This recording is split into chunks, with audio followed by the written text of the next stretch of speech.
Selamat datang di pembahasan kita. Hari ini kita mau kupas satu pertanyaan yang kayaknya sering banget ditanyain pendiri startup. Kapan sih waktu paling pas buat masuk pasar? Banyak yang bilang kan harus jadi yang pertama. Tapi apa benar gitu ya strateginya? Pertanyaan bagus itu. Karena sumber yang kita bahas ini ngasih lihat sudut pandang lain lewat model startup #2, namanya kurva peluang startup, atau sering juga disebut kurva Goldilocks. Jadi ini bukan cuma soal siapa cepat dia dapat, tapi lebih ke nemuin momen yang, yang pas gitu. Nah, iya, Goldilocks. Konsep ini menarik banget ya. Soalnya kan kita sering didorong kalau nggak jadi yang paling awal banget, ya nunggu aja sampai pasarnya gede dan jelas. Misi kita hari ini yaitu bantu Anda semua, para pendengar, biar paham soal timing peluncuran ini. Kita bedah bareng-bareng deh. Oke, jadi pertama nih, kurva peluang ini tuh nggak berdiri sendiri. Dia nyambung banget sama siklus hidup pasar. Biasanya kan dibagi jadi tahap, rintisan, terus tumbuh, ada lagi yang super panas, mateng sampai akhirnya dewasa. Nah, peluang buat startup itu dinamis, naik turun gitu loh, ngikutin kurva ini. Nggak sama di tiap tahap. Oke. Jadi peluang itu kayak ombak ya, bukan datar aja. Nah, ini nyambung ke inti Goldilocks tadi. Jangan terlalu cepat, jangan juga telat. Kalau kita masuknya kecepatan nih, pas tahap rintisan gitu misalnya. Risikonya apa ya? Jadi pionir kan kedengarannya keren. Keren sih kedengerannya, tapi ya itu, ada jebakannya. Istilahnya pioneer trap. Anda bisa aja kayak bangun jembatan, ternyata pulaunya belum ada orangnya. Atau orangnya belum mau nyebrang. Pasarnya belum kebentuk. Teknologinya mungkin belum matang juga. Ekosistemnya belum ada. Jadinya apa? Ya modal bisa ludah sebelum pasarnya benar-benar jalan. Jadi modal awal mungkin kelihatannya kecil, tapi risikonya gede banget dan peluangnya juga belum tentu maksimal. Oke, jadi pionir itu taruhannya gede ya. Tapi kalau gitu bukannya pasar yang udah mateng atau dewasa itu lebih aman? Kan customernya udah jelas, teknologinya stabil. Kenapa masuk telat jadi masalah juga? Nah, itu dia sisi lainnya. Di tahap matang atau dewasa, pasar udah jadi kayak red ocean. Lautan merah persaingannya udah berdarah-darah banget. Emang sih pasarnya gede, tapi biaya buat masuk sama bersaing itu, wah meroket. Sumbernya kita kasih contoh bagus tuh dari game mobile.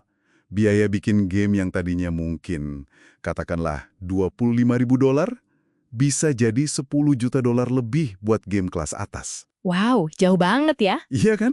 Terus biaya buat dapetin pengguna, per install gitu, naik juga dari mungkin cuma $0,25 jadi $2 atau bahkan lebih. Kalau nggak punya modal segede gaban sama tim yang udah pengalaman banget, susah deh buat sekedar bertahan, apalagi mau menang. Bener-bener kontras ya.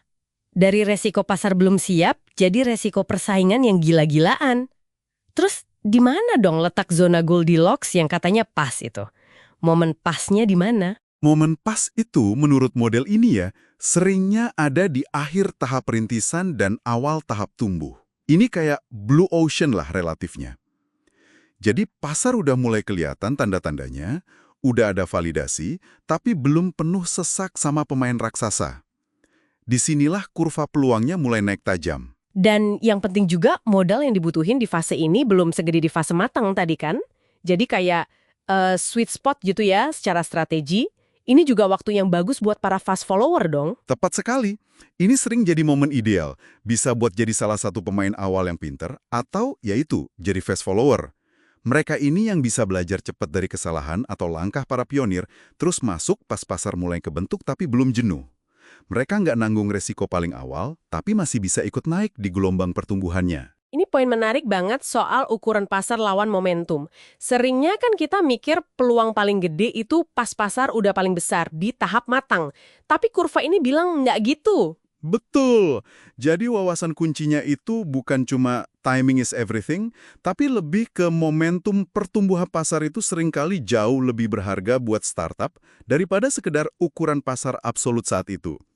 Peluang terbaik itu seringnya ada di tahap tumbuh, pas pasar lagi naik daun. Kayak analogi air pasang mengangkat semua perahu itu loh. Anda bisa ikut keangkat sama momentum pasar, walau mungkin bukan yang paling gede. Masuk akal. Masuk akal. Jadi fokus ke gelombang pasangnya ya, bukan cuma luas lautnya pas itu. Ini pasti ada hubungannya sama kebutuhan modal juga kan? Oh jelas, Ada juga kurva kebutuhan modal yang jalan barengan sama siklus pasar ini. Makin matang pasarnya, ya makin gede modal yang dibutuhin buat bersaing.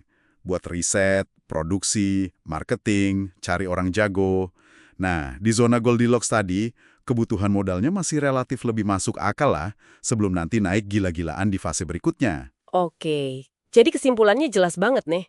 Waktu itu elemen strategi yang penting banget. Terlalu awal bisa rugi, terlalu telat juga sama aja. Jadi anggapan pokoknya harus jadi yang pertama itu perlu kita pikir ulang deh. Tepat. Kurva peluang startup atau kurva Goldilocks ini ngasih kita kerangka berpikir buat nyari jendela waktu yang paling oke itu. Biasanya ya pas pindah dari rintisan ke tumbuh. Di situ rasio antara potensi untung sama resiko dan modal yang dibutuhin lagi bagus-bagusnya buat pemain baru. Sip. Jadi pelajaran utamanya buat Anda nih, jangan cuma mikirin jadi yang pertama, tapi fokus cari momen yang pas di kurva Goldilocks itu. Pas pasar mulai kelihatan oke, saingan belum terlalu panas, dan modal yang dibutuhin masih wajar. Nah, buat penutup nih, coba Anda pikirin deh. Pasar yang lagi Anda incer sekarang, kira-kira ada di tahap mana ya?